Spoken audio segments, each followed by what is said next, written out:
그럼 이제 먼저 이 존재의 기원 시리즈 첫 번째로 빅뱅에 대해서 한번 같이 생각해 보도록 하겠습니다. 그래서 빅뱅 그러면 이제 이게 세상의 시작인지 우주의 시작인지 또 최근에는 물질이 이 세상에 제일 처음 태어난 것을 갖다가 또 빅뱅이 될까도 이렇게 부르고 몇 가지 다른 의미로 이렇게 부르는 것 같습니다. 특히 이제 최근에 다크 빅뱅이라는 게 있어요. 다크 빅뱅이라는 게 이제 그런 얘기도 있고 그래서 좀 이 빅뱅에 대한 개념이 좀 혼돈스러운데 이번 시간에는 우리가 그냥 통상적으로 말하는 우리가 보는 관측 가능한 우주의 빅뱅 여기에 대해서 이렇게 알아보겠습니다. 그래서 시간 되는 데까지 이렇게 보고 부족한 것은 다음 시간에 이렇게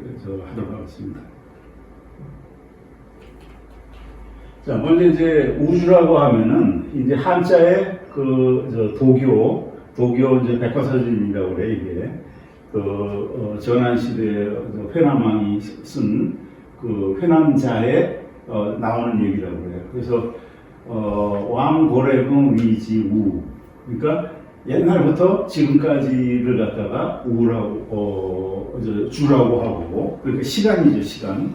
그 다음에 사방상하 위지우 그러니까 사방과 위아래 3차원이죠. XY 지수 이걸 갖다가 우라고 한다 이렇게 했으니까 다시 말해서 시간과 공간에 모두 다르는 얘기입니다. 근데 이제 다만 여기서 좀 하나가 빠지는 것은 고래로부터 지금까지의 시간을 얘기했지 미래 시간을 얘기를 안 한 것 같아요. 그거 하나만 빠졌는데 자기 어쨌든 간에 시공간이라는 시공간의 모든 거라는 얘기고 그래서 거기서 아마 이제 우주라는 용어를 아마 일본 사람들이 이제 따온 것 같습니다. 19세기 말에. 그 다음에 이제 그리스에서는 이제 그걸 갖다가 코스모스라고 부르죠. 혼돈에 반대되는 말이다. 세상은 참 정돈된 것이다 하는 의미에서 코스모스라는 얘기를 썼고 또 유니버스라는 용어도 쓰는데 이것은 이제 아마 천체 운동이 이렇게 하늘을 빙 돌고 가니까 그걸 하나로 함께 모든 천체가 돈다. 질서정연하게 그런 의미에서 하나로 움직이는 것이라는 뜻에서 유니버스라고 이렇게 했는데 사실 이게 별뜻 없이 옛날 사람들이 했겠지만은 최근에 멀티버스라는 게 있어요. 다중우주. 그래서 다중우주라는 이런 개념이 있기 때문에 이제 그게 이제 어떻게 쓰일지 모르겠습니다. 그래서 이건 이제 나중에 다음이나 그 주제로 이렇게 삼기로 하겠습니다. 그래서 먼저 이제 우리가 관측 가능한 우주를 본다면은 보통 이제 영어로 observable universe라고 그러죠. 그래서 이거는 관측 가능하다는 의미는 우리가 실제로 볼 수 있는 우주를 얘기하는 것이 아니고 논리적으로 확실히 거기 시공간이 있다, 우주가 있다 하는 의미입니다. 그러니까 볼 수 있는 우주는 visible universe인데 그건 좀 다릅니다. 그거는 이거보다 좀 짧은데 어쨌든 간에 관측 가능한 우주는 지금 우리가 알고 있는 지식으로는 932억 광년 지름이 그러니까 반경은 이제 467억 광년이죠. 60억 광년이고 이렇게 되어 있고 비지블 유니버스 볼 수 있는 것은 요거 뭐냐면 이제 빛이 그때부터 이제 퍼지기 시작하는 겁니다. 빅뱅은 38만 년부터 38만 년 후부터 그래서 그거는 요거보다 약간 작죠. 457억 광년, 요건 466억 광년이니까요. 그렇게 되고 우주의 나이는 137.87 플러스 마이너스 2000 만 년이니까 우리가 이렇게 정확한 우주의 시대에 지금 살고 있는 겁니다. 그래서 이거는 유럽의 에사의 프랑크 위성으로 이제 측정한 최신의 이제 결과죠. 플러스 마이너스 저 정도까지 이렇게 되는데 우리가 서 있는 위치가 여기입니다. 비르고 슈퍼 클러스터라고 해서 천여자리 초운하단이라는 건데 이 천여자리 초운하단 여기 전부터 표시가 안 됐는데 그거의 크기가 1억 광년입니다. 1억 1000만 광년. 그 안에 있는 별이 부피가 어느 정도 되냐면은 태양계의 2000억 배. 태양계가 아니라 우리 은하의 1000억 배.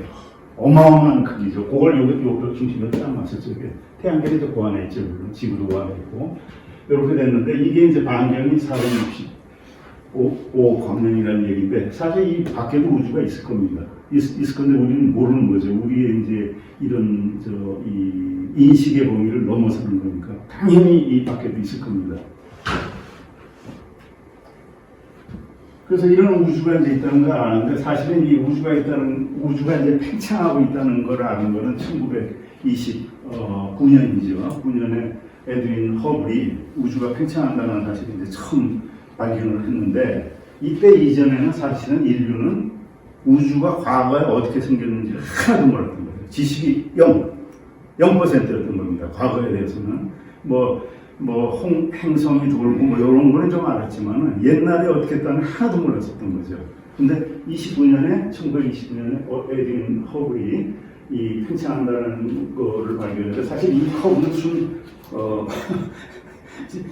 안 맞는 커브입니다. 이게 그냥 대략적인 경향이지 전혀 틀린 거죠. 그래서 이거를 정확하게 예측했던 사람은 여기 이제 벨기에 루벤 대학의 예수의 신부였던 조르즈 르메트라는 그 물리학자였죠.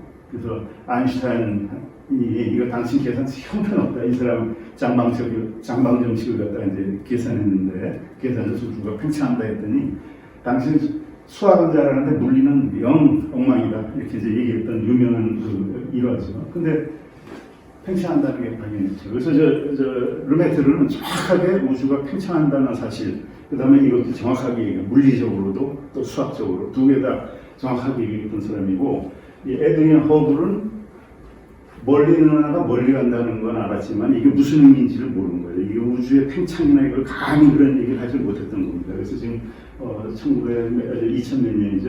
얼마 전에 허블 르메트르의 법칙을 이 법칙 자체를 바꿨잖아요. 자, 그래서 이제 이렇게 우주가 팽창한다는 사실을 이제 이미 1920세기 초반부에 알았기 때문에 그 후에 이제 이 과학자들이 그러면은 이 우주가 어떤 모습을 갖고 있는가 하는 거에 대해서 이제 생각을 한 거죠. 팽창한다는 건 이제 기존 사실이었으니까. 그래서 첫 번째는 이제 정상 우주론입니다. 스테이트 theory of universe, 코스몰로지. 그래서 이거는 뭐냐면은 우주가 팽창을 하는데, 이렇게 팽창을 하는데 그 속에 있는 물질들은 항상 일정하다는 겁니다. 밀도도 일정하고. 그럼 이제 약간 이게 말이 안 되는 얘기죠. 왜 그러냐면은 우주가 팽창하면은 물질이 희박해질 거 아닙니까, 밀도가. 근데 이 정상 상태 이론에서는 그건 아니다. 똑같다. 이거 왜 그런 생각을 하게 되냐면은 우주라는 거는 시작도 없고 끝도 없고 어느 것이나 똑같고 인류의 원리, 인류의 원리죠. 코페르니쿠스의 원리죠. 우리가 특별한 것이 아니다. 그 다음에 우주는 영원하고 끝도 없고 시작도 없고 이렇다 하는 견지에서 정상 우주론을 얘기하는 겁니다. 그럼 이제 이게 모순이 생기는 거죠. 그래서 이걸 처음에 주장했던 프레드 호일 같은 사람은 이런 모순을 해결하기 위해서 이 우주의 요 가에서는 새로운 물질이 창조되고 있다. 그렇게 이제 얘기를 한 겁니다. 그래서 이제 크레이션 필드라고 그래요. C 필드라고 이렇게 얘기했어요. 그러니까 이건 사실은 물질 보존의 법칙, 에너지 보존의 법칙이 어긋나는 발상을 한 건데 터무니없다고 생각했는데 지금 이제 다중우주나 이런 게 나올 때는 이것도 그럴 수도 있겠네 이렇게 이제 어떤 추론이 가고 있는 겁니다. 그러니까 아주 터무니없는 얘기는 아니었다는 얘기입니다. 그래서 이제 이게 예를 들어 그 당시에 대부분의 20세기 초반에 대부분의 과학자들은 이제 이걸 절대적인 지지를 했죠. 정상우주론에. 왜냐하면은 이 르메트르가 주장한 그 카톨릭 신부가 주장한 이거는 꼭 무슨 창세기를 얘기하는 것 같고 성경에. 그래서 그건 사이비 이런 거로 이제 치부를 했던 겁니다. 그래서 별로 인기가 없었던 거죠. 조르즈 가모프가 르메트르가 이제 얘기를 했고 그걸 갖다가 이걸 강력하게 서포트한 사람이 이제 우크라이나 출신의 조르즈 가모프죠. 이 사람이 이제 빅뱅 이론을 갖다 쭉 얘기했는데 이 사람은 뭐냐면 그냥 이볼루션, 우주가 진화한다. 근데 물질은 그대로다. 그겁니다. 희박해진다. 더 이상 변하지 않는다. 이런 겁니다. 근데 결국은 이제 이 이론이 1960년대에 이루어서 맞게 된 거죠. 일단은 이게 압승을 거둔 겁니다. 압승을 거둬서 그럼 이제 우주가 이렇게 팽창을 했다면 이제 최초의 크기가 있었을 겁니다. 그죠? 그 크기가 얼마큼 되는가 하는 겁니다. 그래서 이제 보면은 우주가 이렇게 팽창을 했다면은 사실 이 개념도 우주가 빅뱅으로부터 시작되는 개념도 아까 조르주 루메트라는 신부가 처음에 한 얘기거든요. 그 사람은 빅뱅이라는 용어를 안 쓰고 프리미티브 아톰이라고 그러죠. 아주 원시 원자다 이렇게 이제 그런 용어를 썼고, 빅뱅이라는 용어는 이제 조금 전에 얘기했던 그 정상이론의 그 전도사였던 그 프레드 호일이 비공수한 얘기였죠. 근데 결국은 이제 그 용어가 됐는데요. 그래서 이 빅뱅이 우주가 팽창하면은 시간을 거슬러 올라가면 어느 한 점에 다다를 겁니다. 그게 특이점이죠, 싱귤라리티. 근데 사실은 이 싱귤라리티는 말이 안 되는 얘기입니다. 싱귤라리티는 점이라는 얘기 아닙니까? 문자가 되고, 점이라는 것은 수학에서는 좋은 개념이지만 물리학에서는 완전 재미있는 개념이죠. 그건 포기한 거거든요. 물리학에서 점, 무한대, 무한소를 얘기한다는 것은 그걸 안 하겠다는 얘기거든요. 그다음 모른다는 얘기 아니면은 전혀 이해를 못하고 있다는 얘기입니다. 그러니까 이 특이점이라는 얘기를 우리가 쓰지만 빅뱅에 이거는 사실은 물리적인 실체는 아니다. 수학적인 저거지. 그러니까 다시 말해서 우리는 정확히 이걸 모르고 있다 이렇게 볼 수가 있는 겁니다. 그래서 이때 0초에서 땅 시작이 됐다고 우리는 모르는 겁니다. 그 다음에 10의 마이너스 43승 초, 그러니까 1에 공이 44개 들어가고 분의 1초, 그 이전에 기간을 0초에서 이 기간을 프랑크 렌스라고 이제 프랑크 그 시대라고 이렇게 부릅니다. 프랑크 시대. 왜냐하면은 우리가 물리학적으로 생각할 수 있는 가장 작은 크기가 이제 프랑크 길이인데 이게 이제 2.6 곱하기 10의 35승이 여기 마이너스가 안 보이네요. 마이너스 35승 미터입니다. 굉장히 작은 크기죠. 그거 이하로 내려가면은 그건 무의미해지는 겁니다. 왜냐하면 물리학에 다룰 수 있는 범위를 벗어난다는 얘기죠. 양자 역학이나 다룰 수 없는 크기가 되기 때문에 이 사이의 기간을 모르는 겁니다. 가장 작은 크기가 요건데 그러면 빅뱅 때 요만한 크기였냐? 그건 아닐 겁니다. 그죠? 그건 아닐 겁니다. 왜냐하면 요만한 점에 그만한 지금 우주의 전체 에너지와 물질이 달리고 있었다는 것은 특이점도 말이 안 되지만은 이것도 좀 아닐 것이다 이렇게 봅니다. 근데 이제 어떤 근거인지 모르겠지만 일과학자들은 뭐 마이너스 43승초는 아니지만은 마이너스 35승초, 공이 35개 분의 1초, 정말 까무러치게 짧은 촉이죠. 그 순간에 우주의 크기가 10의 마이너스 26승 미터다. 그러니까 1조 분의 1조 분의 또다시 4개니까 10,000분의 1초란 얘기죠. 이거는 참고로 이제 양성자의 크기가 1조 분의 1이거든요. 10의 12승 분이거든요. 그 양성자보다 훨씬 작은 크기라는 얘기입니다. 그런 크기에서 이렇게 이제 우주가 시작했다. 이렇게 얘기를 했는데, 참고로 이제 이걸 원자의 크기하고 비교하면은 비교가 안 될 정도로 작은 크기죠. 비교가. 원자의 크기는 마이너스 10승입니다. 공이 10개, 전자는 15개, 뭐 이렇게 되는데, 우주의 크기가 이렇게 작을 수도 있다는 겁니다. 그런데 이건 확실하지가 않은 겁니다.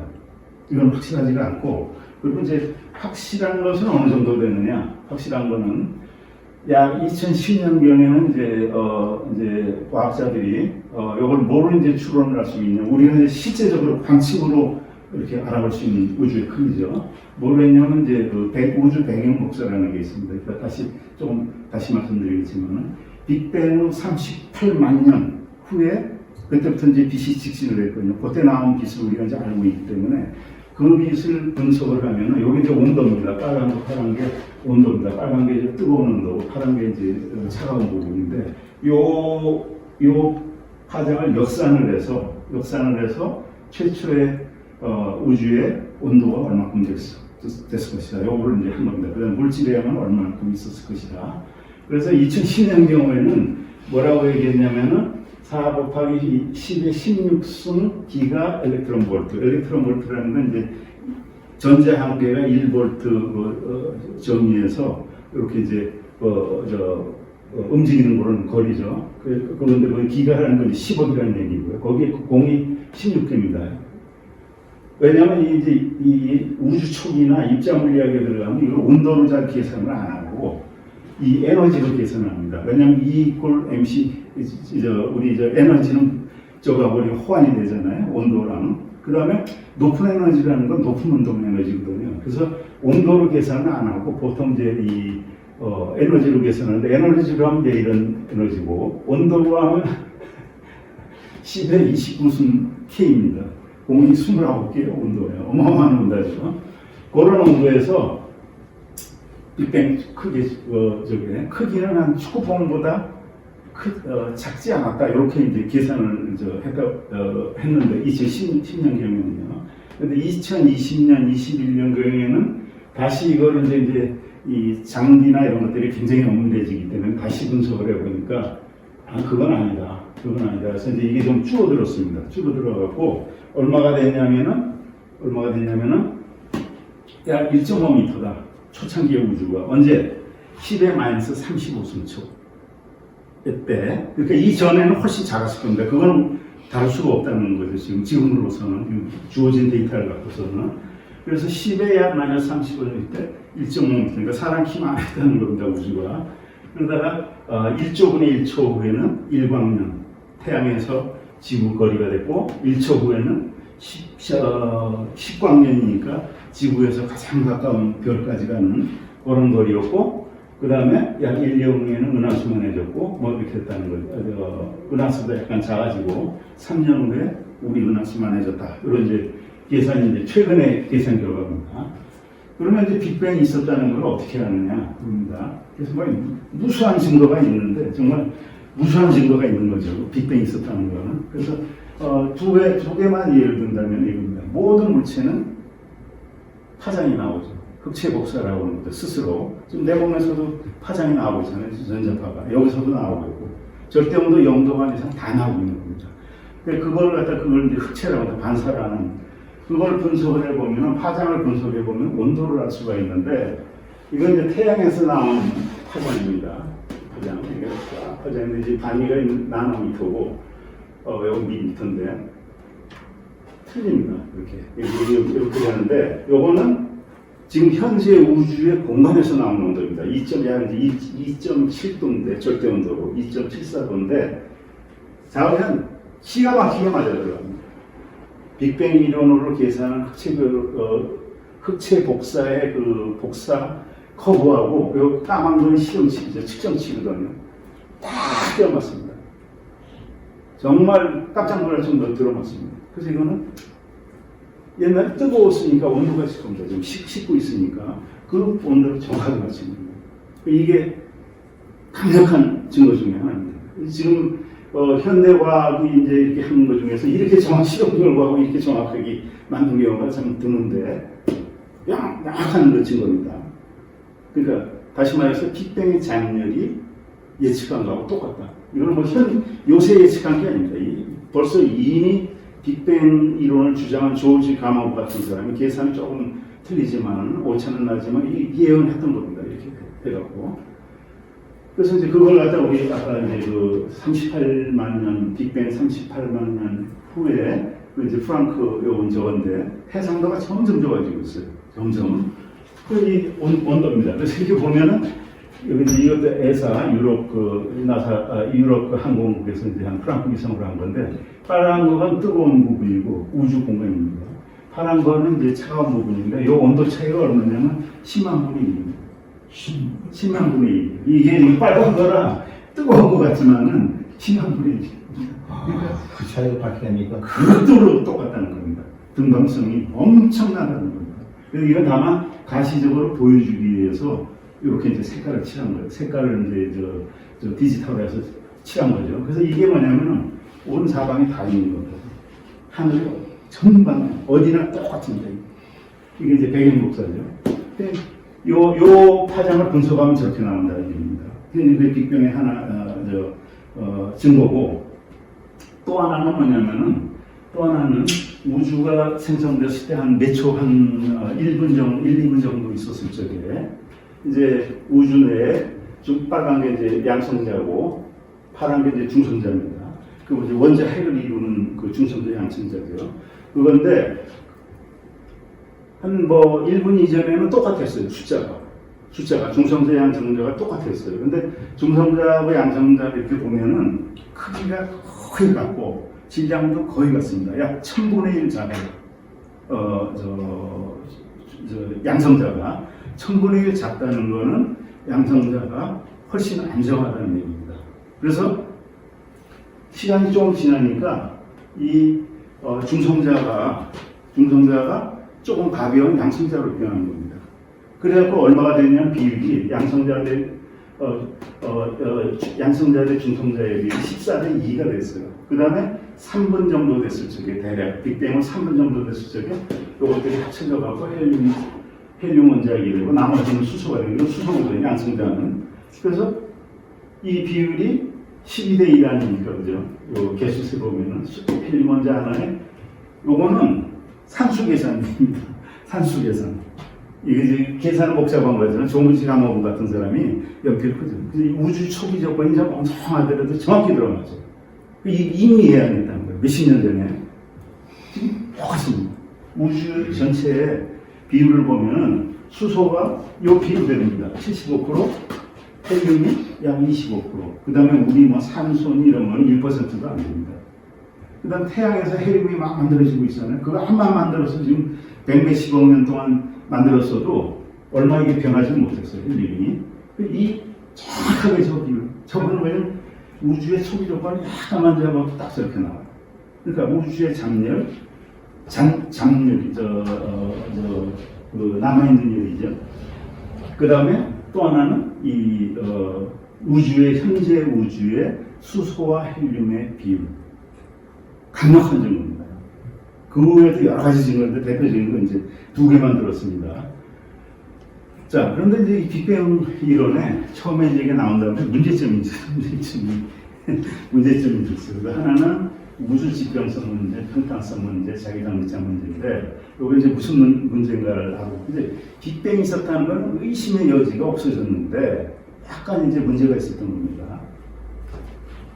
그게 뭐냐면 첫 번째는 이제 호라이즌 프로블렘, 지평선 문제라는 얘기고, 문제인데, 이거는 뭐냐면은, 아까 이제 우주 배경 복사죠. 38만 년 후에. 왜 38만 년이냐? 이전의 거는 볼 수가 없어요, 우리가. 빛이 그때부터 왔기 때문에. 근데 중성자는 1초부터 왔고, 중성 이전은. 그거를 분석하면 이보다 더 정밀할 겁니다. 우주 빅뱅을 1초 후의 상황을 우리가 알 수 있는데, 그건 아직 측정을 못하고 있어요. 기술적으로. 너무 민감해서. 왜냐하면 지금 중성미자, 지금 그냥 중성미자도 디텍트하기가 힘든데, 우주에서 나온 걸 디텍트하기라는 건 당분간 힘들 겁니다. 그걸 알게 되면은, 그걸 중성미자 이렇게, 이런 중성미자 배경 녹사를 알게 되면은, 우주의 1초 상황을 알 수 있는 겁니다. 이건 38만 년 후의 사건입니다. 그런데 아까 이제 그게 10만 분의 1 차이라고 그랬잖아요, 그 온도가. 그런데 이게 무슨, 지평선 문제라는 건 무슨 문제냐면은, 이제 빅뱅이 돼갖고 38만 년이 지났어요. 38만 년이. 그 우주가 이제 이만하게 됩니다. 그래서 저 그림은 뭐냐면은 여기의 그림이에요. 여기의 그림입니다. 여기에, 요 우주에. 근데 이 38만 년이 지났을 때 우주가 어떻게 되겠습니까? 이미 커졌습니다. 그죠? 굉장히 커졌어요. 굉장히 커졌던 겁니다.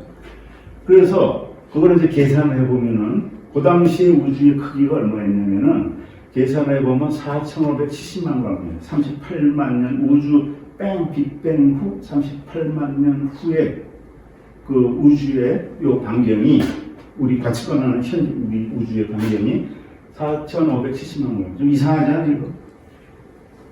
이상하죠, 그죠? 왜냐면은 빅뱅은 38만 년이면 빛이 38만 년 갔을 거 아닙니까?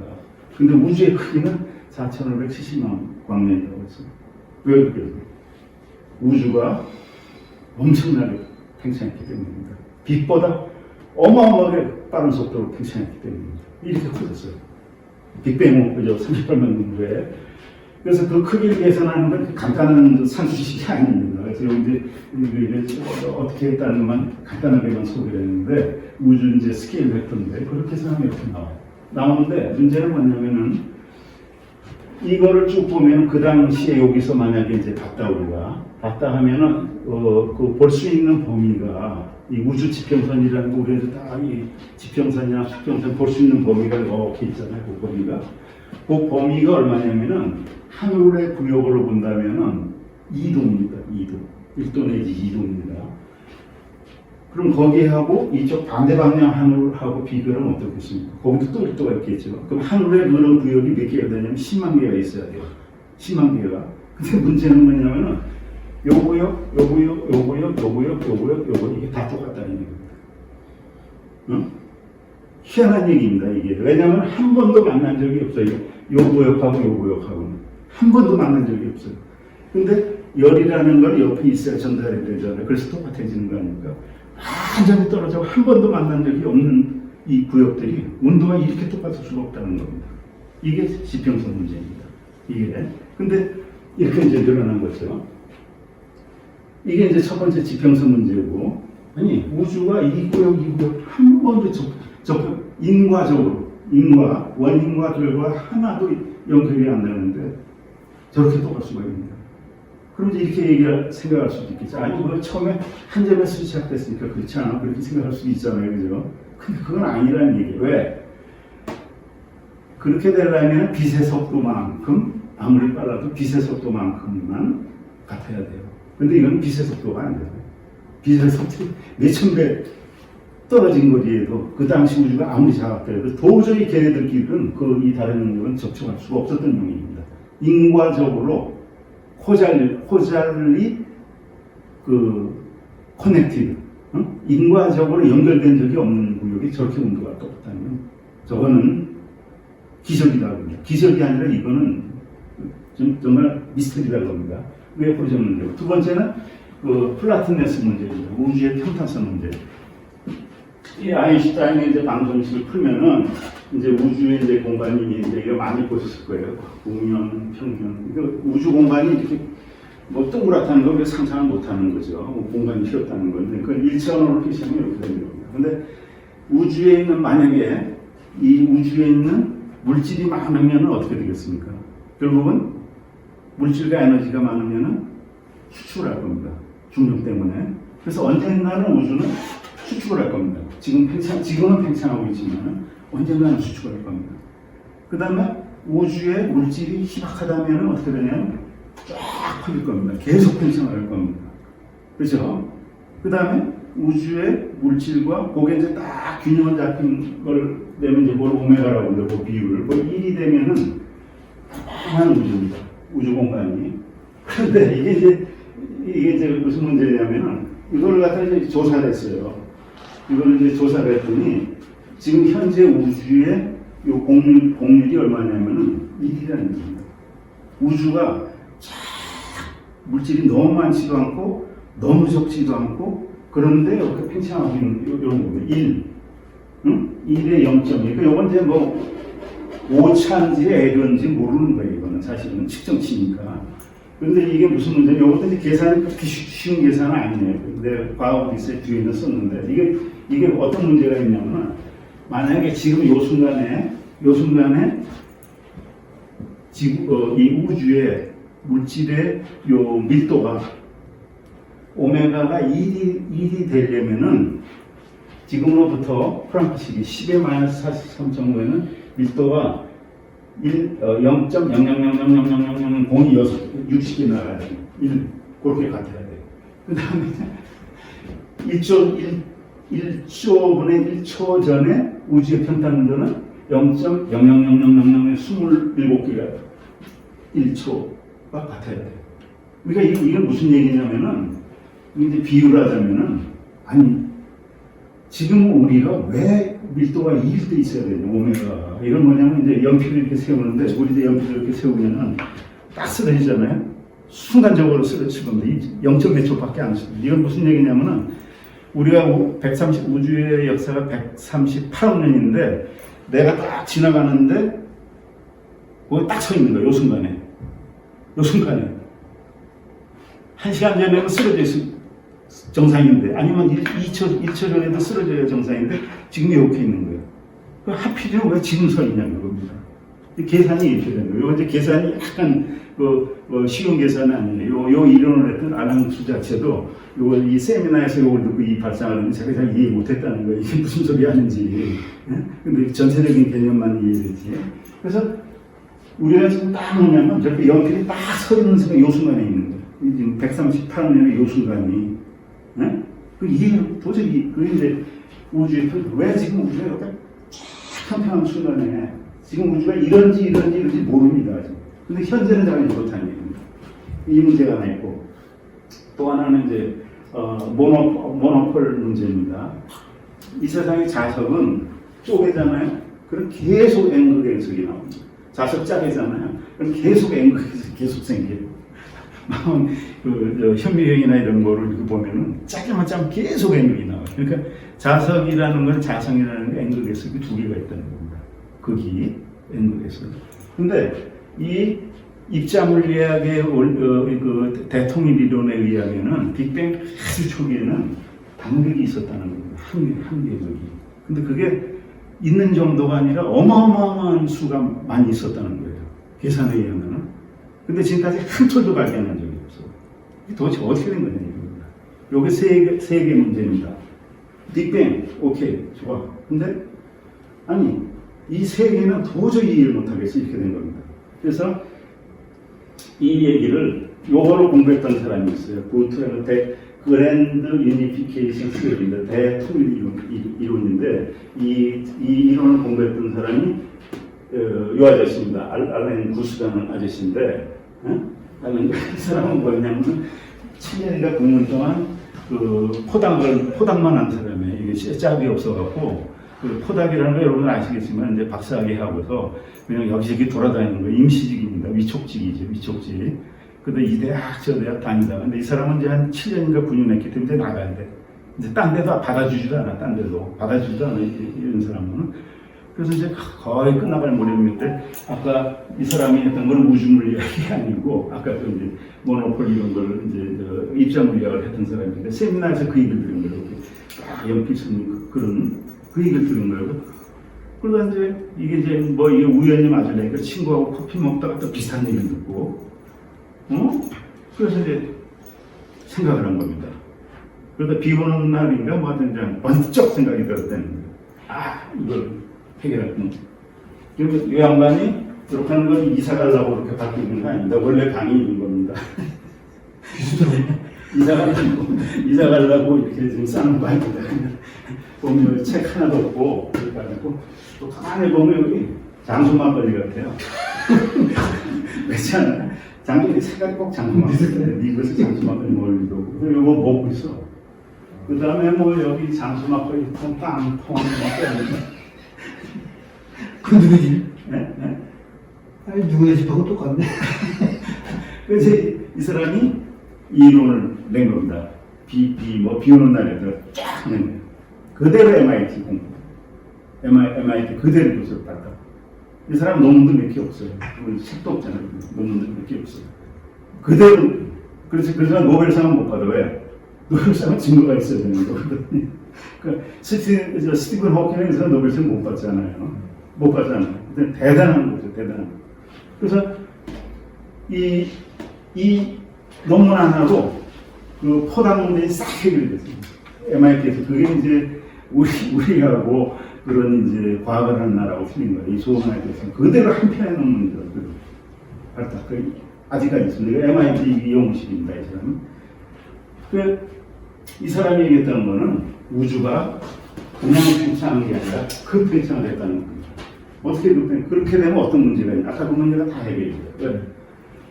아까 우주에 10만 개의 구역이 다 떨어져 있었다고 그랬잖아요.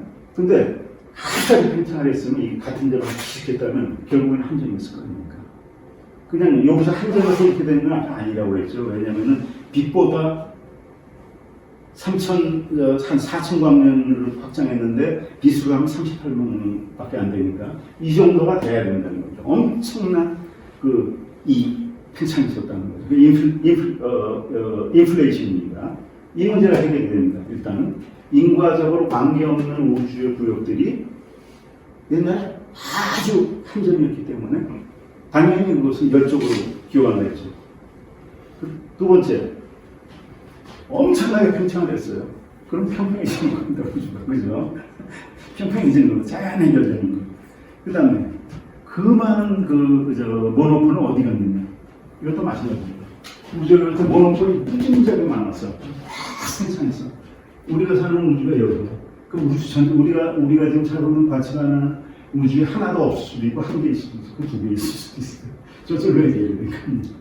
이 세 문제가 일시 해결이 되는 거예요.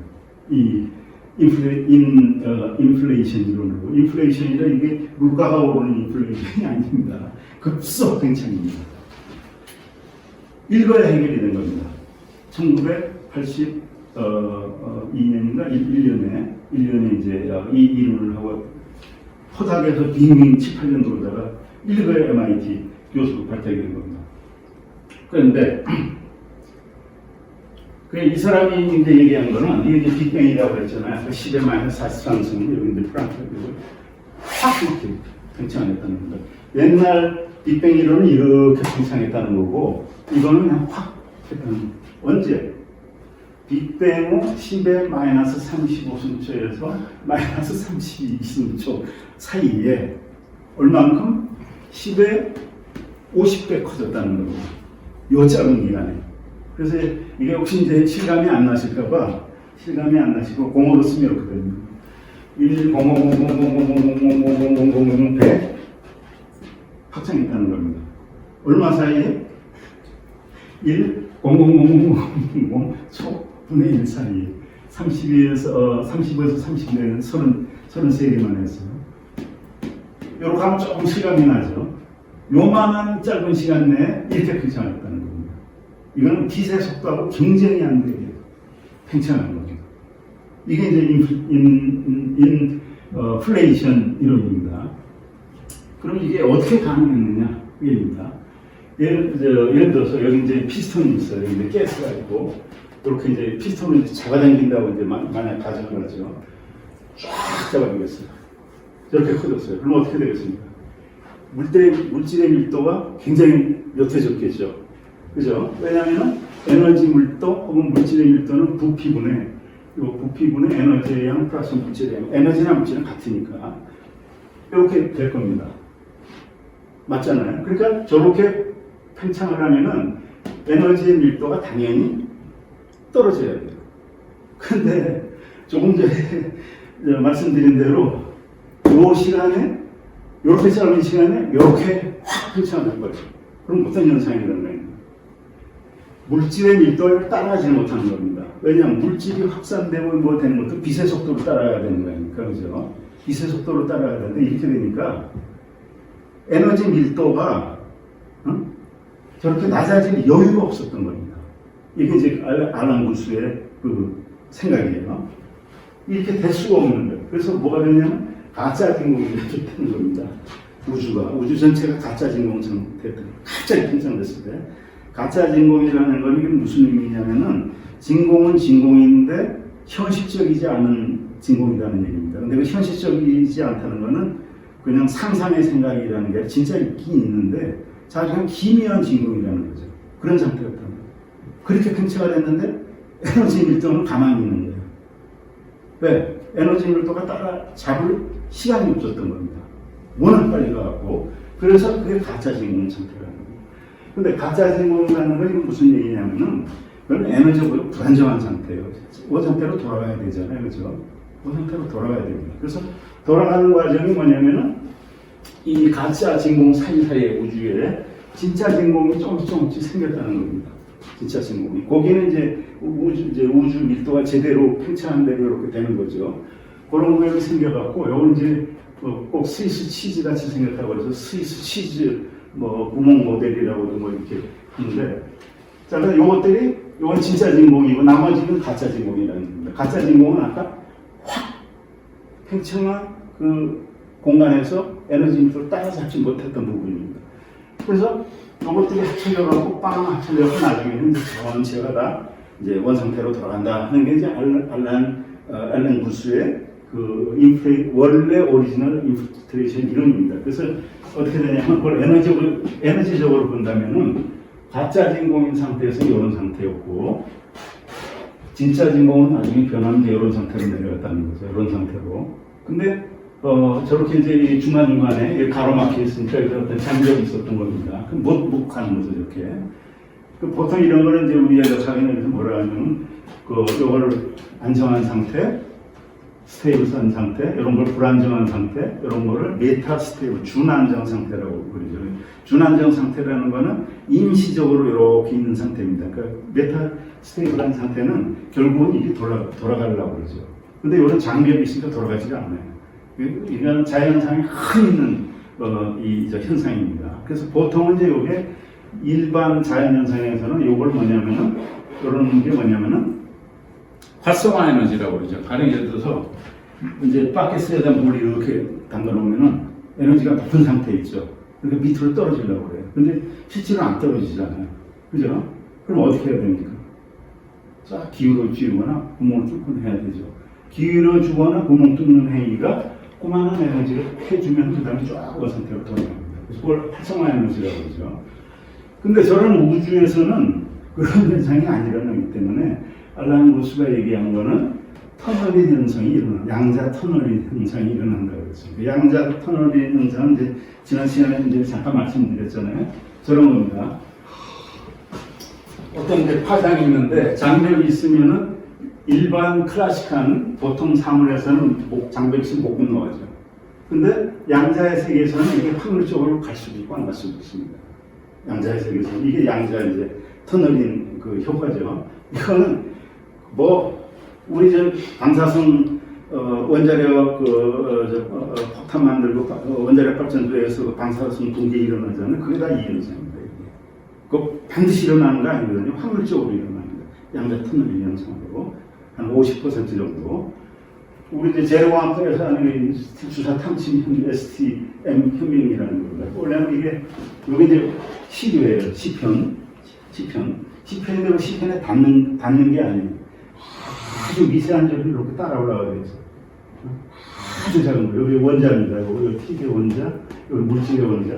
또르르 가면은 접촉을 안 해도 전기가 통하는 겁니다. 이 양자 요동을 100%는 아니죠. 통계적으로. 그럼 이거 따라 그래서 이 원자의 모습을 그린 겁니다. 형상화한 거죠. 이렇게. 이게 다 이제 양자의 터널인 현상이라는 거예요. 양자 터널인 현상이라는 거는 그 가상의 현상이 아닙니다. 실제 현상입니다. 실제. 이런 터무니없는 일이 양자 세계에서 일어나는 겁니다. 이 세상은 인과율이 아닙니다. 확률이지. 확률적이고 통계적인 거죠. A가 되면 반드시 B가 되어야 인과율이 성립이 안 하는 겁니다. 양자 세계에서는. 그러니까 이런 메커니즘에 의해서 된다는 건데, 그러면 이제 그렇게 뭐 때문에 팽창하느냐? 뭐 때문에? 그거는 아인슈타인의 이제 프리드만 마그니시 프로그램 금방 왔습니다. 그러니까 에너지 밀도가 아까 변하지 않는다고 그랬잖아요. 에너지 밀도가 갑자기 됐으니까. 에너지 밀도가 변하지 않으면 팽창하게 되어 있습니다. 근데 수식은 좀 복잡하기 때문에 제가 생략을 했고, 과학 오디세이라는 잠깐 썼어요. 간단하게 쉽게. 근데 제가 보기에는 에너지 밀도가 가만히 있으면은 변하지 않으면 팽창하게 되어 있습니다. 어느 정도? 2의 60층 정도. 아까 그리고 어마어마한 속도로 팽창하게 되어 있는 겁니다. 그래서 이거는 이제 생략을 해서. 근데 팽창하는 데는 아무 문제가 없는 거죠. 메커니즘으로는. 자, 그런데, 이게 거꾸로 와.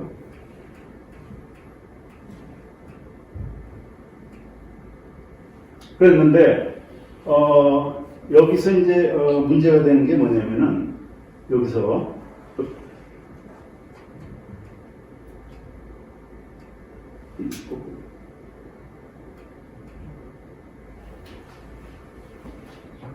죄송합니다.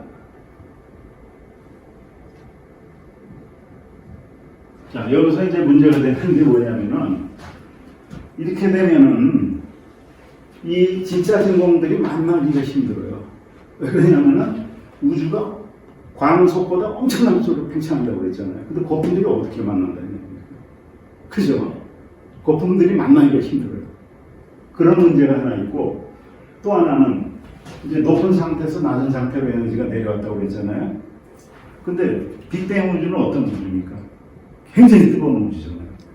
그럼 높은 에너지 상태에서 낮은 에너지 상태로 갔다는 거는 우주의 에너지가 확 줄어들어가고 차가워졌다는 얘기잖아요.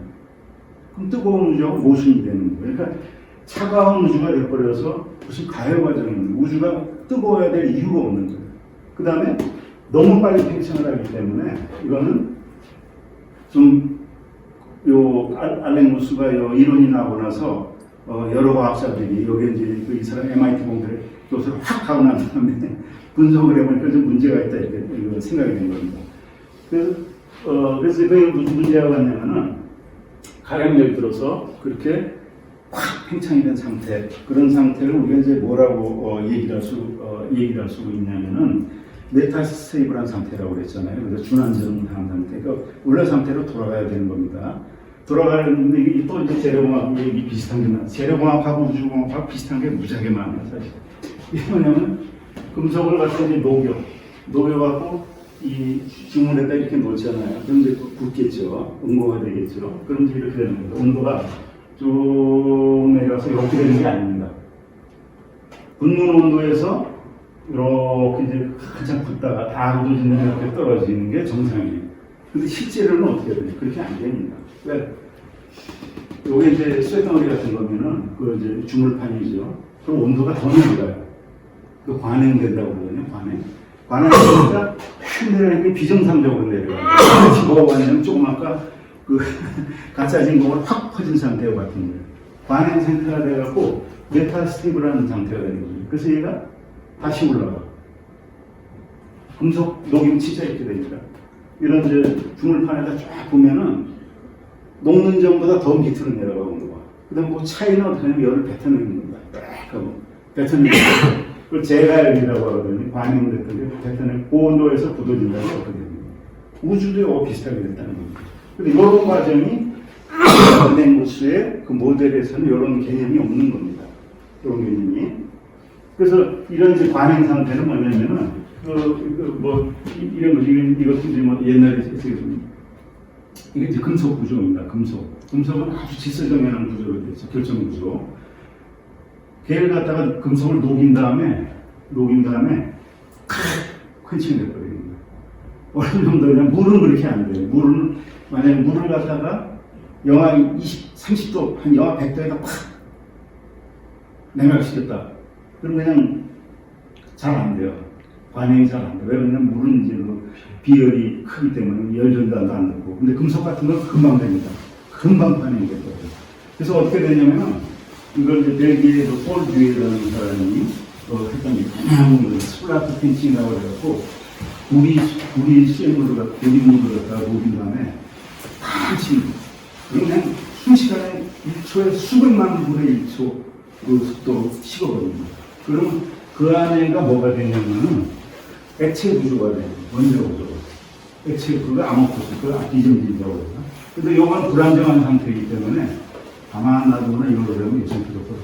그 우주도 저런 과정이 지금 가짜 진공에서 진짜 진공에서 상전이가 됐다는 얘기고 상태가 변했다는 얘기거든요. 이런 과정의 그 개념이 이 알렌 구스의 그 모델에서는 이제 빠졌던 겁니다. 그래서 이제 물리학자들이 이 용어를 좋아하고 그래서 이 문제를 어떻게 해야 될까? 그래서 그 사람들이 이름을 뭐라고 붙였냐면 graceful exit problem, 우아한 출구 문제 이렇게 있어요. 이름이 아주 좋죠. 우아한 출구 문제라는 거는 저렇게 인플레이션이 끝나면은 차가운 우주가 되고 뜨거운 우주가 안 된다. 그 다음에 가짜 진공이 만나는 일이 없어진다. 이 문제를 어떻게 해결해야 되냐 하는 게 이제 이 우아한 탈출 문제입니다.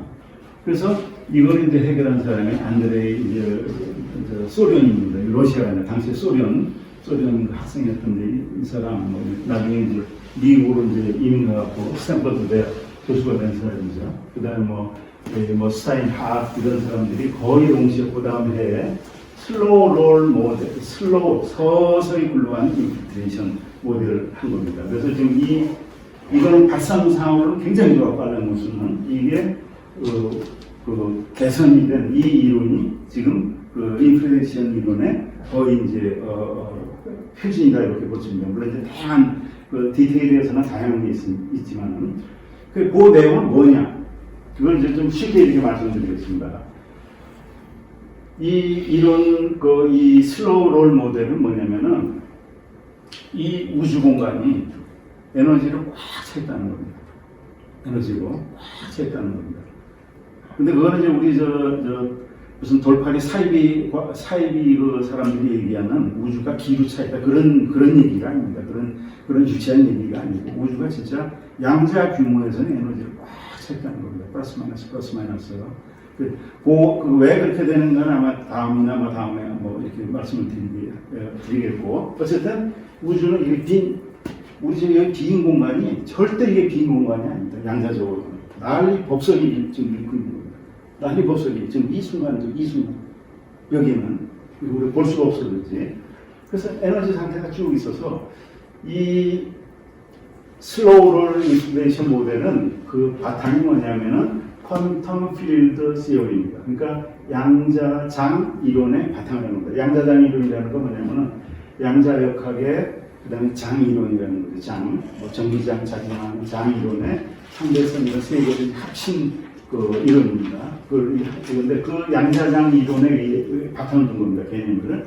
그 양자장 이론에 의하면 그 장이라는 건 무슨 얘기냐면은 예전에는 이 세상이 뭐로 이루어졌냐? 입자로 생각을 해요. 입자로 이루어졌다. 뭐 끈으로 이루어졌다. 뭐로 이루어졌다. 이 양자장이는 아니다. 세상은 그런 입자가 아니라는 거예요. 장으로 이루어진 거지. 장으로. 뭐든지. 전자가 있으면 전자가 있는 것이 아니고 전기장이 있는 겁니다. 양자가 있으면 양자. 그 수많은 장들이 이렇게 각각 따로 이제 분해서 볼 수 있다는 거죠. 그래서 진공은 빈 공간이 아니고 에너지를 갖고 있다. 그 다음에 그 우주는 양자장으로 가득 차 있다. 진공 아무것도 없는 것 같아도. 세 번째는 그 각 양자장에는 각 위치에서 에너지를 갖고 있다. 고유 에너지. 그래서 그걸 이제 우리 이제 김 교수님이 이거 스칼라장이라고 얘기하지 말라고 그랬잖아요. 스케일장이라고 그러셨잖아요. 스칼라장입니다. 스칼라장이라는 건 뭐냐면 크기만 있고 방향은 없는 거죠. 예를 들어서 자기장 그러면 자기장은 크기도 있고 만약 이 공간에 자기장은 크기 있고 방향이 있잖아요. 중력 그러면 중력의 크기가 있고 어느 방향으로 있는 거죠. 근데 스칼라장이라는 건 크기만 있는 겁니다. 크기만.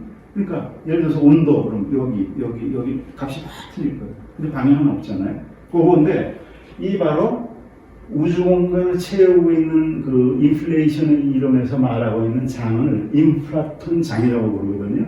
이 장은 우주 공간에 큰 인플라톤 장이 이렇게 여기 출렁되고 있다는 거예요. 이게 출렁되고 있는데 그 장은 왜 있냐면 각 위치마다 바뀌는 값이 물론 수시로 변하죠. 수시로 변하는데 이걸 어떻게 보면 크기만 있고 방향이 없고 그 다음에 위치 때문에 생기는 장입니다. 이거는 이제 우리가 보통 위치 에너지, 뭐 포텐셜 에너지 같은 얘기입니다. 근데 일본 사람은 이걸 이제 위치 에너지라고 이름을 붙였는데 사실은 보면 올바른 또 이제 번역이라고도 볼 수 있는 거예요. 포텐셜 에너지는 가능성 있는 에너지, 잠재력이 있는 에너지라고 하는데 에너지는 다 잠재력이 있으니까. 근데 위치라는 거는 그 공간의 위치 때문에 생기는 에너지입니다. 위치 때문에. 위치에 있는 기본, 디폴트 에너지라는 얘기입니다. 그래서 자기가 이렇게 있다는 얘기입니다. 그래서 어떤 상태가 이렇게 있었어요. 이게 이제 인플레이션하고 무슨 상관이 있느냐.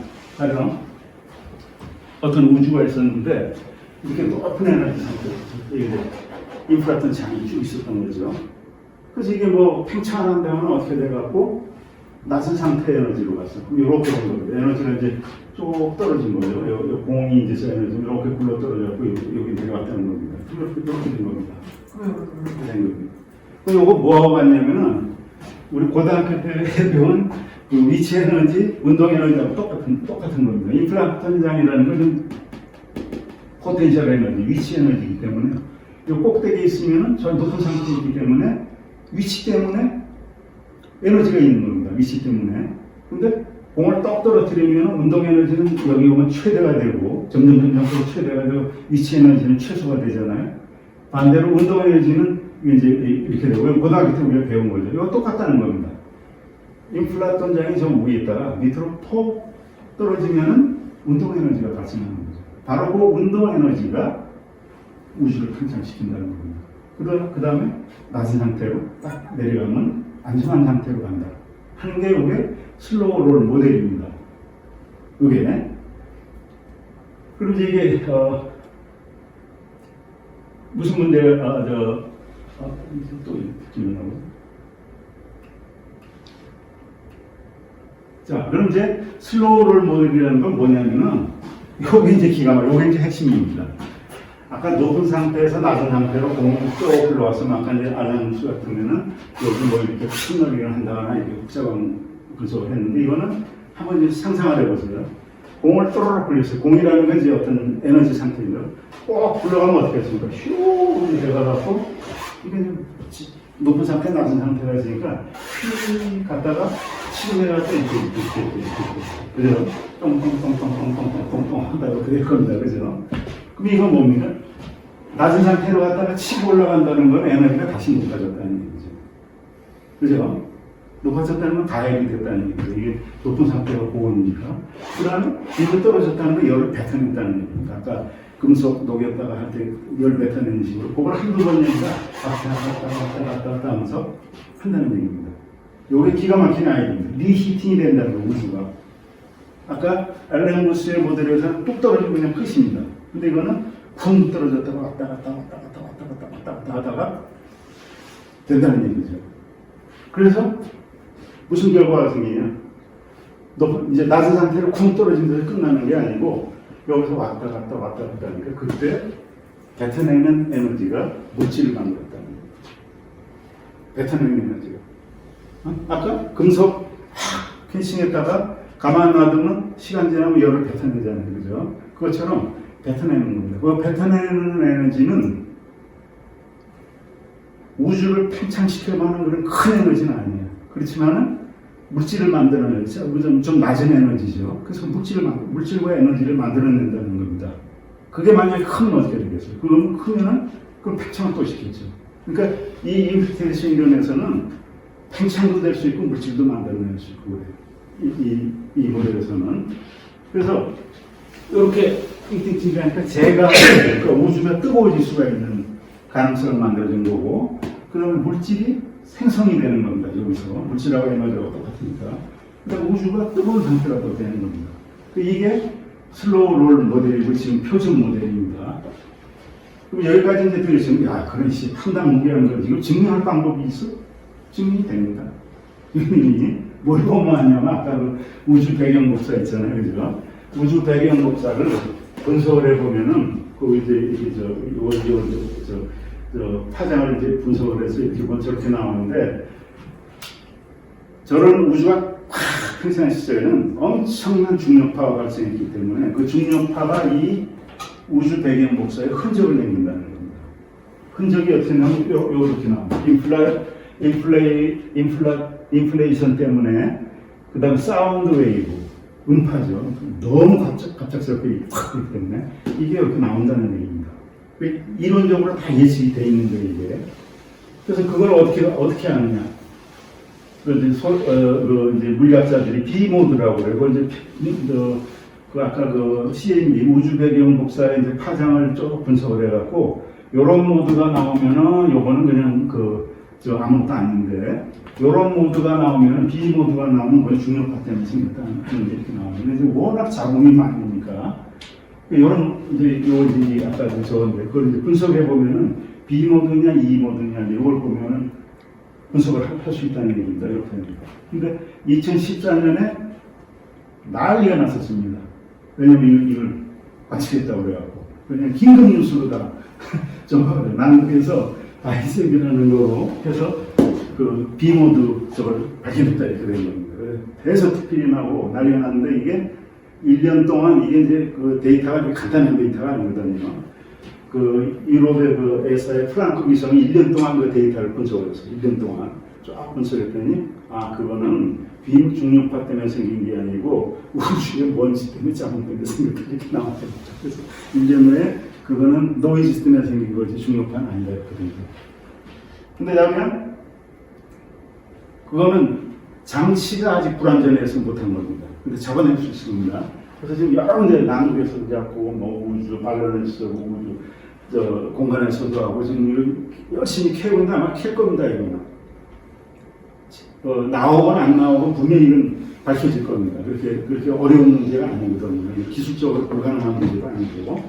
그래서 이렇게 되고 있는데, 여기서 이제 추가한자면 그래서 지금 현재 대부분의 물리학자들은 이 인플레이션을 절대적으로 지지라고 있습니다. 절대적으로 지지라고 있어요. 그래서 이제 하버드, MIT 이런 이제 최일급 물리학자들 거의 다 지지라고 있어요. 근데 이제 예외적으로 이제 몇 사람이 반대하는 사람이 있거든요. 그래서 사이언티픽 아메리칸에 이 인플레이션 이론에 대해서 이제 반박하는 글을 실은 적이 있어요. 그 글 나오고 나서 한 달 만에 세계 유수의 한 100여 명의 저명한 물리학자들 당장 반박을 했어요. 무슨 얘기냐. 이거는 검증 가능한 얘기고. 그래서 결론을 말씀드리자면 여기까지. 인플레이션 이론은 검증 가능한 이론이고, 현재로서는 가장 그렇거든요. 근데 결정적인 스모킹건이 아직 안 나왔다. 근데 그게 불가능한 게 아니다. 조만간 나올 수 있고, 아마도 나올 가능성이 굉장히 크다. 요게 이제 중요한 결론입니다. 그 지금, 요건데. 그러니까, 이렇게 급격히 팽창했다는 거죠. 이건 우리가 이제 생각했던 표준 우주론이고요. 그랬는데, 이게 뭐냐면은, 자, 그래서 이제 우주가 급팽창이 되면서 여러 가지 빅뱅에 따른 문제가 해결이 되고 물질이 어떻게 생겼다는 것도 이제 어느 정도 나왔어요. 나왔는데, 뭐가 이제 또 문제가 되냐면, 이 표준 빅뱅 이론을, 이거는 이제 꼭 물질의 문제니까 이 세상에 물질이 어떻게 하고 무슨 관계가 있냐가 굉장히 중요한 거죠. 그래서 현재 빅뱅 이론은 인플레이션 이론 플러스, 물론 이제 그건 확정적인 건 아니지만, 플러스, 그거 이제 들어가도 되고 안 들어가도 됩니다. 근데 필수적으로 들어가는 건 뭐냐면, 람다 CDM 모델이라는 겁니다. 람다 CDM. 람다라는 건 뭐냐면 우주상수라는 얘기예요. 다른 말로 해서 암흑 에너지라는 얘기입니다. 그 다음에 CD라는 것은 뭐냐면, CD라는 것은 cold dark matter라는 얘기입니다. 암흑 물질이에요. 차가운 암흑 물질입니다. 차가운 암흑 물질이라는 게 이건 뭐냐면 21세기 이후에 최근 한 15년, 10년 사이에 정밀 분석을 해보니까 우주의 구성 물이 이렇게 되어 있는 겁니다. 암흑 에너지가 약 70%, 그 다음에 암흑 물질이 한 25%, 내가 이거 수치는 플러스 마이너스 20%, 그 다음에 우리가 하는 보통 물질, 지금 원자죠. 별이 이런 거 다 해야 5%도 안 되는 겁니다. 더군다나 이 중에서도 별이나 이걸 형성하는 게 10분의 1밖에 안 되는 거예요. 그러니까 0.5%밖에 안 되는 겁니다.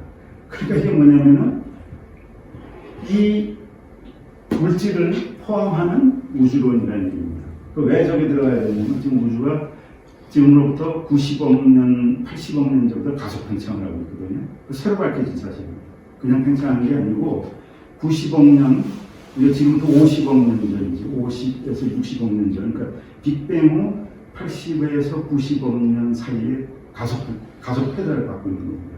그 발견한 겁니다. 21세기 말에 20세기 초엽에, 20세기 초엽에 이제 확정이 됐죠. 가속 팽창을 하고 있는 겁니다. 그 가속 팽창의 주범이 다크 에너지입니다. 근데 그 뭔지 몰라요. 그 다음에 암흑 물질, 이것도 있다는 거는 분명히 하는데 이게 아직 모르는 거죠, 이게.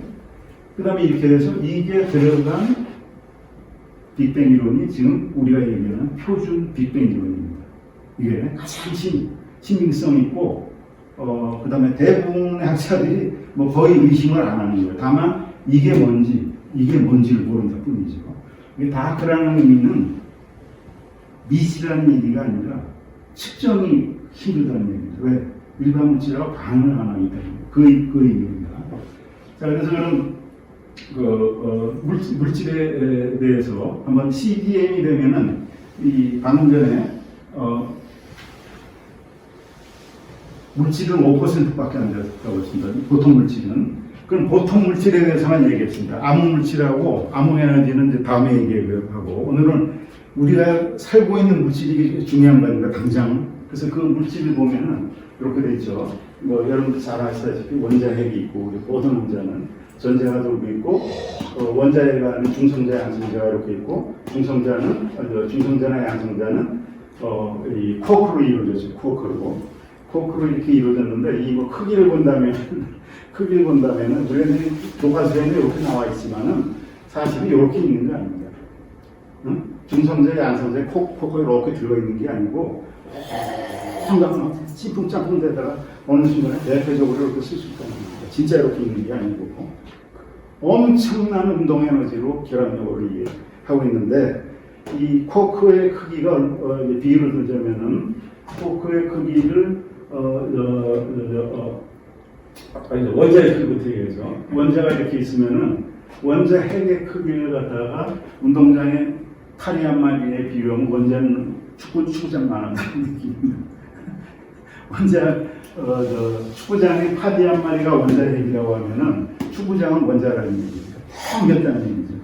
그럼 원자 핵은 어떻게 되냐고 파리를 구성하는 요 원자핵을 구성하는 쿼크를 갖다가 바이러스라고 한다면은 바이러스 하나라고 한다면은 이 양성자 중성자는 은하계 태양계 많았다는 얘기. 텅겼다는 얘기.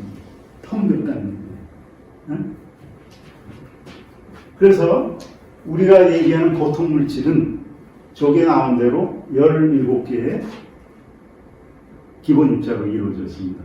이걸 표준 모형이라고 하는데 17개의 입자로 이루어졌습니다. 17개의 입자인데 사실은 실제 물질을 구성하는 것은 하나, 둘, 셋, 4개입니다. 응? 다시 말해서 업 쿼크, 다운 쿼크, 전자, 중성미자입니다. 근데 이 중성미자는 방사선 붕괴할 때 잠깐 왔다 갔다밖에 안 해요. 그러니까 그건 거의 물질을 구성한다기보다는 물질의 붕괴, 결합하고 관계 있는 물질이 구성하는 입자는 아니에요. 실제 구성하는 건 요거 세 개죠. 그 다음에 여기 있는 물질들 있잖아요. 이것들 왜 있는지 모르고 이것들 어디냐면 입자 가속기 속에서 수조분의 1, 수조분의 1 잠깐 생성됐다 없어집니다. 1세대, 2세대 뭐 입자라고 하는데 사실 이게 왜 있는지를 모르는 거예요. 박사들이 아직. 그러니까 실제 물질을 구성하는 거는 요거밖에 없다. 요것인데 요거는 그냥 순간적으로 없어졌다는 건데 그래서 이 쿼크 결국은 원자핵은 쿼크로 이루어진 거 아닙니까? 그죠? 중요한 건 쿼크하고 렙톤은 전자입니다. 다시 말하면 전자입니다. 전자입니다. 그 중에 중성미자들을 포함해서 렙톤이라고 하는데 요거 두 개로 이루어졌는데 이 세상의 물질의 질량은 다 어디서 나면 여기서 나옵니다. 쿼크에서. 그래서 그 쿼크로 이루어진 세 개로 이루어진 물질 바리온 물질이라고 합니다. 바리온. 그래서 이 세상 보통 물질을 보통 뭐라고 그러냐면 바리온 물질 이렇게 부릅니다. 그러니까 전자는 묵살해 버리는 겁니다. 워낙 가벼워갖고. 자, 근데 어쨌든 간에 요거 세 개가 중요한데 이게 이제 문제가 뭐냐면은 여기 17개 있잖아요. 17개인데 요거는 물질을 구성하는 입자고 요거는 물질을 구성하는 입자를 붙여주는 역할을 합니다. 반응시켜주는. 그걸 보손이라고 합니다. 또는 페르미온이라고 하고. 요거는 물질을 중력자, 광자, 보손, 그 다음에 저번에 발견된 히스 입자. 요거는 보손이라고 그래갖고 요 입자들을 붙여주는 역할을 하는 겁니다. 쉽게 얘기하면. 아니면 서로 반응시켜주는 역할만 하는 거죠. 근데 어쨌든 간에 이게 17개가 있는데 그럼 10개가 다냐? 아닙니다. 왜냐면 제가 계산을 해봤어요. 표준 모양이 17개인데 우리 반물질 있잖아요.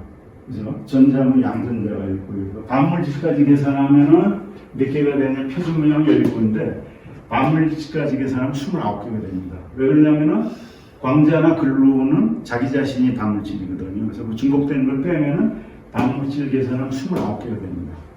이 세상의 물질이. 그 다음에 초대층 입자라고 했었는데 이거는 초대층 입자가 있는지 없는지는 아직 몰라요. 근데 지금 표준 모형에 의하면은 있다고 보는 쪽이 많아요. 이건 뭐냐면 아까 페르미온은 보손이 되고 보손은 페르미온이 되는 그런 이론입니다. 그래서 요게 만약에 있다고 계산하면 몇 개가 되냐면 82개가 돼요. 이게 말이 되는 얘기니까 그렇지. 이 세상의 기본 입자가 82개. 근데 여기서 끝나는 게 아니고 글로인이라고 있지, 아까 코코를 묶어주는 물질인데, 그거는 사실 8개거든요. 근데 한 개로 보는 거거든요. 그래서 8개라고 보면은 총 몇 개냐면 98개 물질, 기본 입자가 있다는 거예요. 이건 뭐 하느님이 뭘 잘못 만들었든지 한 거지. 아니, 세상에 기본 물질이 98개가 어디서 이렇게 말이 안 되는 거지, 그죠? 뭔가 이론이 뭔가 부족하고 아직 완결이 안 됐다는 겁니다. 근데 현재까지 모든 그런 실험 결과는 이거는 엄청나게 정확하게 들어맞았어요. 양자역학, 이 표준 모형처럼 그 완벽하게 이 실험하고 들어맞은 게 없거든요. 대표적인 게 힉스 입자죠. 그 50년 전에 예측했는데 딱 들어맞은 거예요. 그대로. 이렇게 엄밀하게 들어맞는데, 아니, 세상을 구성하는 입자가 98개라고 이게 말이 되니까 뭔가가 좀 우리의 이제 지식이 아직 부족하고, 뭐, 그것에 더군다나, 그래서 그 표준 모형의 입자들, 그것들이 만약에 이제 자연의 4가지 힘이 있어요. 강한 행력, 강한 행력, 그래서 강한 행력, 약한 행력. 이건 뭐냐면은 원자 핵에만 관계되는 얘기입니다. 코어를 묶어줄 때는 원자 핵에서만 관계되는 얘기입니다. 약한 행력도 마찬가지고. 그 다음에 전자기력, 중력. 그 4가지 힘이 있는데 이 힘들은 왜 있느냐? 4가지 힘은. 힘이라고 하는데 사실은 상호작용이라고도 할 수 있어요. 꼭 힘이라기보다는. 만약에 아까 98개, 뭐 표준모형 17개라고 하더라도 그 입자들만 이 세상은 아무 의미가 없습니다. 왜? 묶어줘야죠. 상호 반응을 시켜줘야 되잖아요. 그 상호작용을 시켜주는 그 힘이 혹은 그 상호작용이 바로 이 4힘입니다. 근데 그게 언제 원래는 하나였다는 겁니다. 원래 하나였는데 쫙 갈라졌다는 거죠. 갈라져서 프랑크 10-43승분의 1초에 갈라지고 35선 쭉 해서 이렇게 쭉 갈라졌다고 했는데 이때쯤에 이제 저게 일어난 거죠. 그래서 싱귤라리티는 아까 얘기한 대로 특이점은 이거는 물리학에 여기서 다룰 수 없는 영역이고 그 다음에 여기에는 중력과 10-3승 초 이전에는 중력과 나머지 물질 아까 표준 모형에 나오는 그 입자들을 갖다가 하나로 통일시켜주는 그런 그 시대라고 할 수 있고요. 그 다음에 그것들이 다 합쳐서 중력을 뺀 나머지 힘을 딱 하나로 정리해주는 그런 단계. 그걸 갖다가 그랜드 유니피케이션 시리라고 해요. 대통일이. 대통일이면 그냥 모든 힘을 다 통일한 게 아니고 중력은 뺐으니까 좀 이름이 좀 너무 거창한 것 같은데 대통일입니다. 그거 언제냐면은 10-35승 초분의 1 초 이때 이제 됐다는 거죠. 자, 그래서 여기서 이제 중요한 게 대통일입니다. 우리가 이제 중력은 전혀 몰라요. 좀 손을 못 대고 있는 겁니다. 중력은. 그리고 아까 표준 모형에 나온 뭐 물질들만 잠깐 생각해 보겠습니다.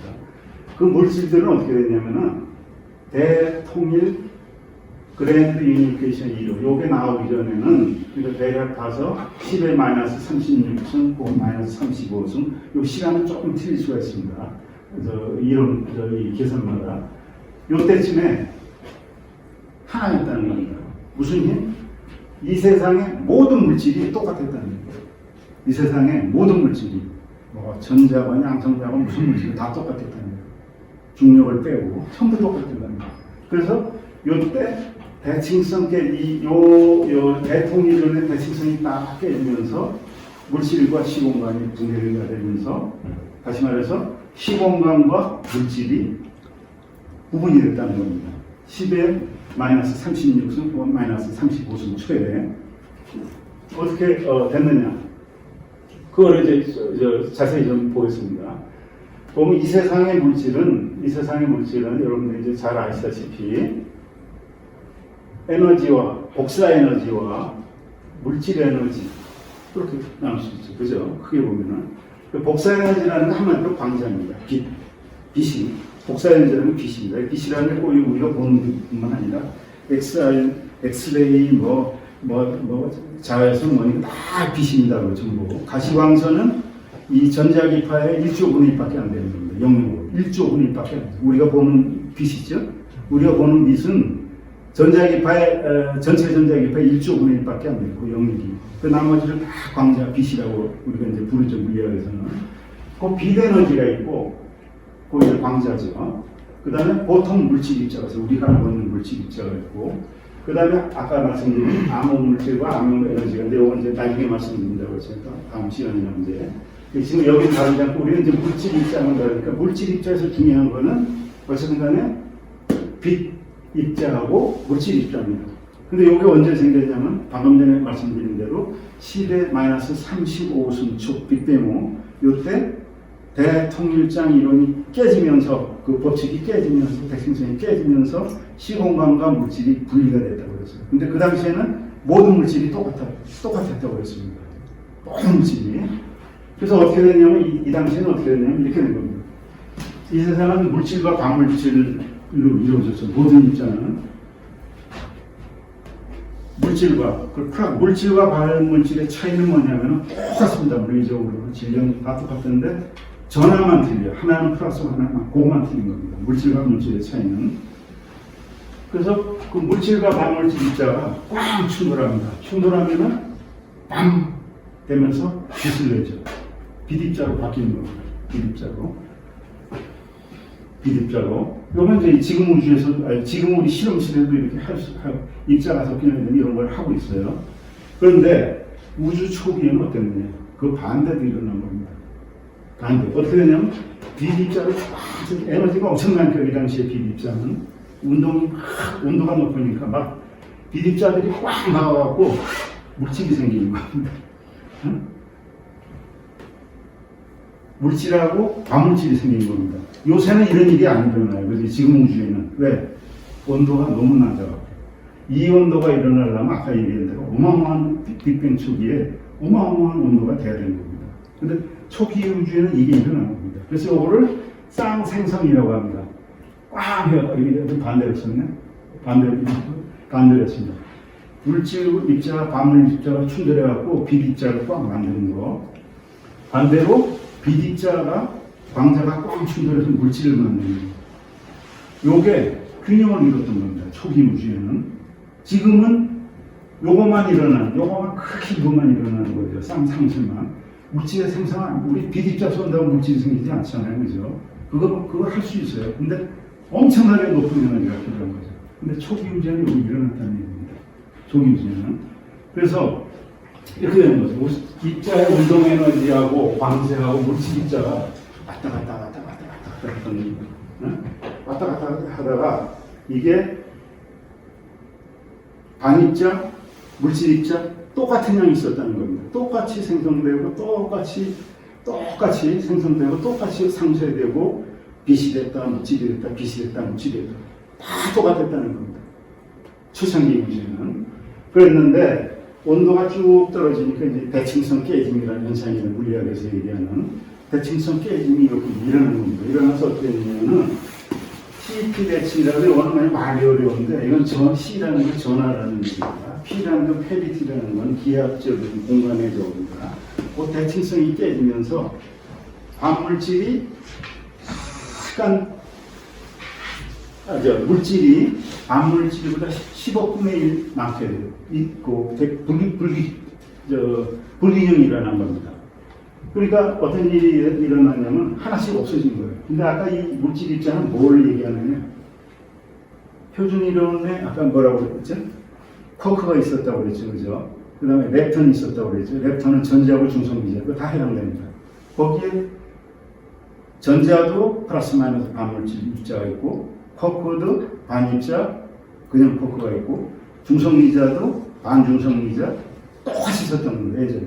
근데 아까 10의 마이너스 35수도 있으면 그게 다 똑같았다는 얘기입니다. 그 다음에 질량도 없고.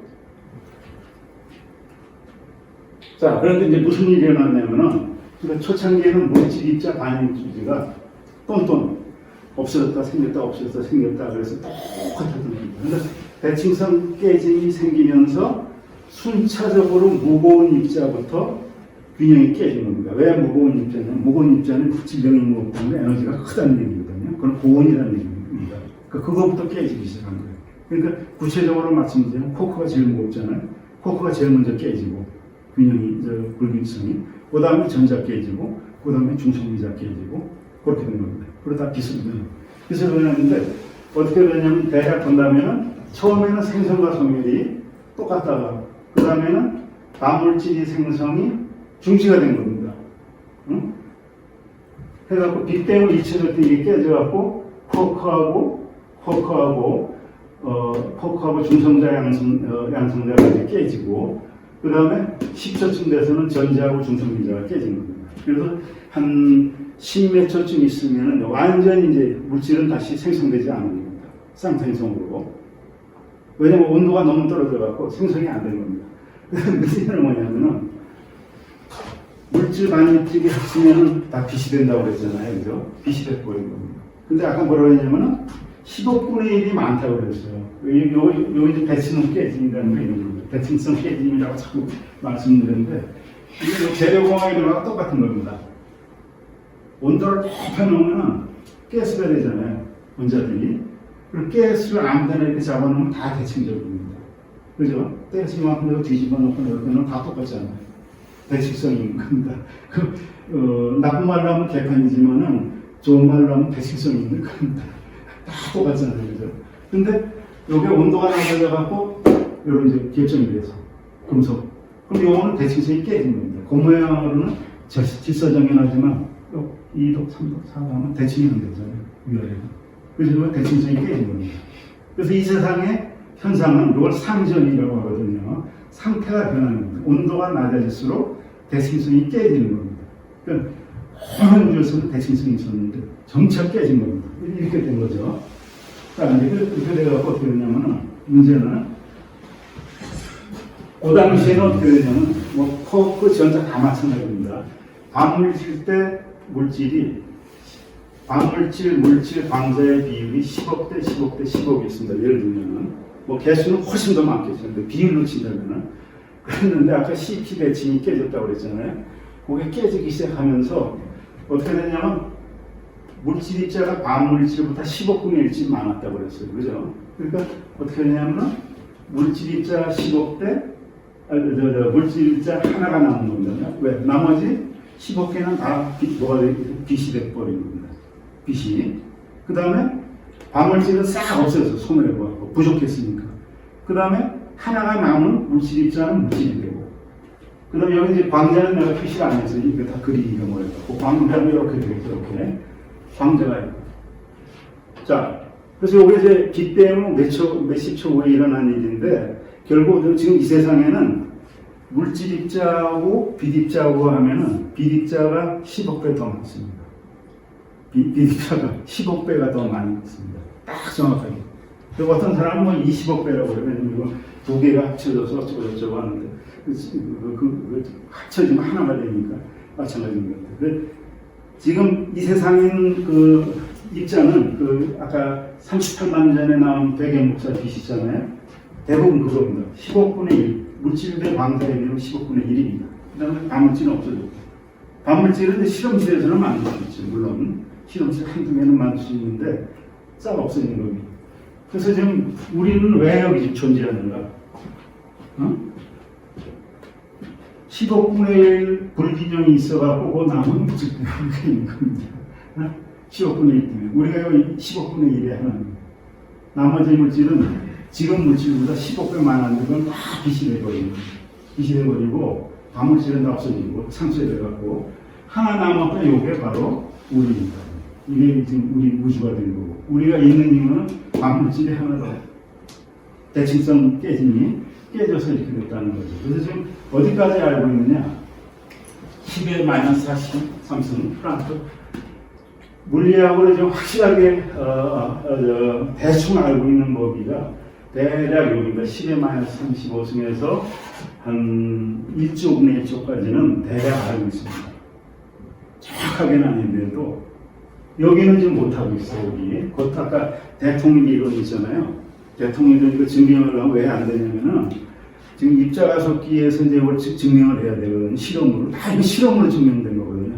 그걸 하려면은 누가 계산하냐면은 입자가속기가 지금 프랑스 이제 스위스 국경에 있는 거 27kg짜리 있잖아요. 그걸 만들려면 태양계만큼 만들어야 되는데 계산을 해 입자가 적기를 그만큼 어마어마한 에너지가 필요한 겁니다. 이거는 실험으로 지금 못하고 있는 거지 증명이 안 된 겁니다. 증명이 안 된 겁니다. 그래서 이론적으로는 얼마든지 있는 거예요. 다만 증명이 안 됐다고 이제 그래서 또 불확실한 구역이다 이렇게 겁니다. 그 다음에 아까 힉스 입자 있잖아요. 힉스 입자 여기 약 10의 1조 분의 1 초 요때부터는 확실하게 우리가 알고 있는 겁니다. 빅뱅 후 1조 분의 1초부터는 어느 정도 잘 알려져요. 그 다음에 대략 닿았고 몇백 분의 1초부터는 우리가 확실하게 알고 있습니다. 그 다음에 그 외에는 너무 잘 알고 있고 물론 디테일한 거 조금 모르지만 굵은 줄거리는 다 알고 있다. 우리가 지금 이런 시대에 살고 있는 겁니다. 그래서 이제 조금만 더 이제 끝내죠. 이제 물질이 이렇게 생겼고 요약을 하자면은 물질이 그 빛과 광자가 서로 반물질과 상하작용하는 가운데 생겼고 10억 분의 1이 남아서 그게 이제 우리가 됐고 그 물질 자체는 또 어디서 가는 거예요? 그러니까 인플레이션 이론 있잖아요. 인플레이션 재계열이 되면서 물질이 생긴 겁니다. 근데 그때 생겼을 때 물질은 아무 구분이 없었어요. 에너지나 물질이나. 근데 거기서 물질이 나왔고 그 나온 물질들이 다시 또 대칭성이 깨지면서 쿼크 뭐 이런 거 여러 개로 달라지고 그 중에서 10억 분의 1이 살아남은 겁니다. 그럼 물질들은 왜 그럼 무게가 있냐고 합니다. 그걸 밝힌 게 이제 이 힉스 입자죠. 2014년에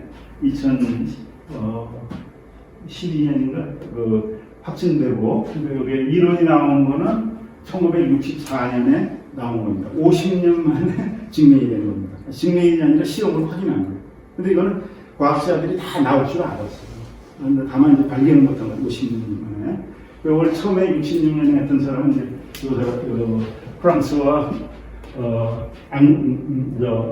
앵겔레라는 사람입니다. 이게 유엘베 대학의 교수인데 원래는 이 사람하고 이게 이제 유니버시티 리버풀 자유대학에서 이 사람하고 호베르 브라우라는 사람 원래 미국 사람이에요. 로버트 브라우트인데 이 사람이 미국에 이제 어디 이렇게 갔을 적에 애를 치고 따라서 강남 간다고 이 사람이 이제 미국 사람인데 벨기에 그냥 귀화했어요. 그래서 50년을 이 사람과 같이 일했어요. 50년. 그래서 이 일을 64년에 했는데 이 사람도 노벨상 원래 받아야 되는데 노벨상 2년 전에 죽었어요. 그래서 이 사람 못 받고 그 다음에 우리가 아는 이제 힉스 입자라고 하잖아요. 그건 뭐 이 사람인데 이 사람보다 늦게 발표했어요. 몇 달 늦게 발표했어요. 그러니까 원래 원치환자는 이 사람이죠. 근데 두 사람은 한 번도 안 만났다고 해요. 만난 적이 없다고 해요. 이 자리는 뭐냐면은 이거 실험하는 자리입니다. 실험 발표, 결과 발표하는 자리입니다. 스위스, 프랑스에서 제네바에서 그때 처음 만났다고 그래요. 그 다음에 노벨상을 받았는데 이거는 무슨 얘기냐면 아까 말씀드린 대로 이 힉스 입자는 언제 생겼냐? 힉스 입자는 뭐냐? 이 세상 물질에 질량을 준 입자입니다. 질량을 준 장입니다. 이것도 아까 얘기한 스케일러, 스칼라 장입니다. 이것도 힉스장도 그 벡터장이 아니고 그런데 그 장은 뭐냐면은 그 힉스장 때문에 이 세상 물질이 질량을 가진다는 겁니다. 질량은 언제냐면 빅뱅 후 10의 마이너스 12초입니다. 1조 분의 1초. 그전에는 이 세상 물질에 질량이 없었다는 얘기예요. 그럼 이상하잖아요. 그죠? 아인슈타인의 반변식에 의하면 에너지는 mc제곱인데 그죠? 질량 곱하기 광속도 아니니까 빛은 질량이 없잖아요. 그죠? 그럼 어떻게 된 거냐? 광자는 질량이 없어도 있는 거죠. 왜냐면 E는 H으로 이렇게 되니까. 꼭 질량이 있어야 에너지가 있는 게 아닙니다. 광자 같은 상태였다는 겁니다. 1조분의 1초 이전에는 이 세상 모든 물질이 광자처럼 질량이 없이 그렇게 살았다는 겁니다. 그러다가 요때 힉스장이 대칭성이 깨지면서 온도가 점점 내려가니까 깨지면서 진공에 힉스장에 그 기본값이 생기면서 찌득찌득해지는 겁니다. 그래서 아까 표준 모형에 나온 입자들이 어떤 놈은 그냥 눈에 푹 빠지게 이렇게 어기적거리게 이게 마찰을 일으키고 광자 같은 거는 하늘에 날아다니는 눈이 아니라 그래서 그럼 힉스장하고 반응을 안 하니까 광석으로 막 던지는 거고 그래서 이 세상 물질에 질량이 생겼다는 겁니다. 그래 그 표준 입자에 나오는 그 입자의 질량이 쭉 나와 있는 질량값이 그건 힉스량하고 얼만큼 반응하느냐 겁니다. 근데 이제 한 가지 유념해야 될 거는 그렇다고 해서 힉스량이 이 세상의 물질에 질량을 준 건 아닙니다. 질량의 단초를 마련해 준 거고 실제 물질의 질량은 어디서 나오냐? 포크에서. 포크가 골로나와 합치는 데서 나옵니다.